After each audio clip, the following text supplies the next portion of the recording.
بسم الله الرحمن الرحيم والفجر وليال عشر والشفع والوتر والليل إذا يسري هل في ذلك قسم لذي حجر ألم تر كيف فعل ربك بعاد إرم ذات العماد التي لم يخلق مثلها في البلاد وثمود الذين جابوا الصخر بالوادي وفرعون ذي الأوتاد الذين طغوا في البلاد فأكثروا فيها الفساد فصب عليهم ربك سوط عذاب إن ربك لبالمرصاد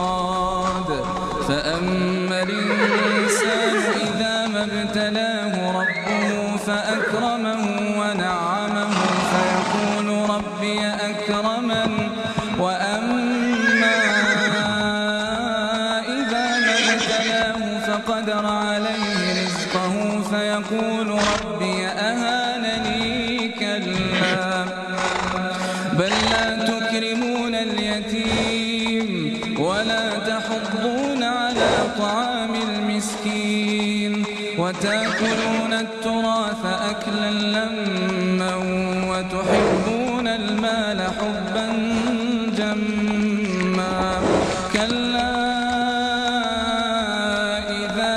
دكت الأرض دكا دكا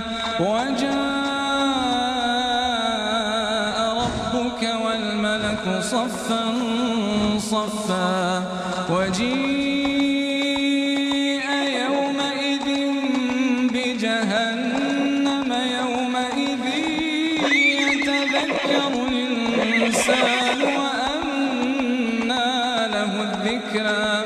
يقول يا ليتني قدمت لحياتي فيومئذ لا يعذب عذابه أحد